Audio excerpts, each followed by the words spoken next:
ഈ day old കുഞ്ഞുങ്ങളുടെ പരിചരണം എങ്ങനെ സാർ?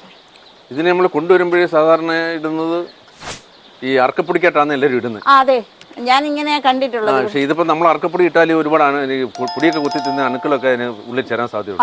അതിൻ്റെ പേര് നമ്മൾ തട്ടടിച്ച് കമ്പി കൊണ്ട് തട്ടടിച്ചിട്ട് ഒരു ഈ നെറ്റ് അടിച്ചിട്ടാണ് അതിനകത്താണ് ഇടുന്നത്. ഈ നെറ്റ് അടിച്ചിട്ട് അതിനകത്താണ് അപ്പോൾ അത്രയും ഈ പൊടിയൊന്നും തിന്നേ വേസ്റ്റിനകത്ത് പൊടികളൊന്നും തിന്ന അസുഖങ്ങളൊന്നും പിടിക്കാതെ. അപ്പൊ മോർട്ടാലിറ്റി നല്ല രീതിയിൽ കുറയും. നമുക്ക് പരിഹരിക്കാൻ എളുപ്പമുണ്ട്. അതിന് നിബിൾ സിസ്റ്റം ഉണ്ട്, വെള്ളം കുടിക്കാനാണ്. കുറച്ച് വെള്ളം കുടിക്കുകയും ചെയ്യാം. രണ്ട് രീതിയിൽ നമുക്ക് ചെയ്യാൻ പറ്റും. ഒന്നുകൂടെ ആരോഗ്യത്തോടെ വളരെയും. ഡേ ഓൾഡ് കുഞ്ഞുങ്ങളെ സാറേ ഇവിടെ ഇപ്പൊ ഇന്ന് എത്ര എണ്ണം ഉണ്ട് സാർ? ഇതൊരു 3500 വരെ കുഞ്ഞു, 4000 കുഞ്ഞുണ്ട്. 4000 കുഞ്ഞു, 2 ബാച്ചായിട്ട് 4000 കുഞ്ഞു, 2 സ്ഥലത്തായിട്ട് 2 ബ്രൂഡറായിട്ട് 2 ബ്രൂഡറിലായിട്ടുണ്ട്. അപ്പോൾ ഈ 4000 കുഞ്ഞുങ്ങൾ കൊണ്ടുവന്നാൽ ഇതിന് എത്ര എണ്ണം നമുക്ക് നഷ്ടമാവും? ഒരു 10-15 എണ്ണം പോകും. 4000-ൽ ഒരു 15 എണ്ണം ഈ ബ്രൂഡറിനകത്ത് പോകത്തുള്ളൂ. അവന്ന് ക്ഷീണിച്ച് വരുന്ന കുറെ കുഞ്ഞുങ്ങൾ. നമ്മൾ ഈ ബ്രൂഡറിൽ എത്ര ദിവസം വരെ കീപ്പ് ചെയ്യും? ഇതൊരു 15 ദിവസം വരെ കീപ്പ് ചെയ്യും.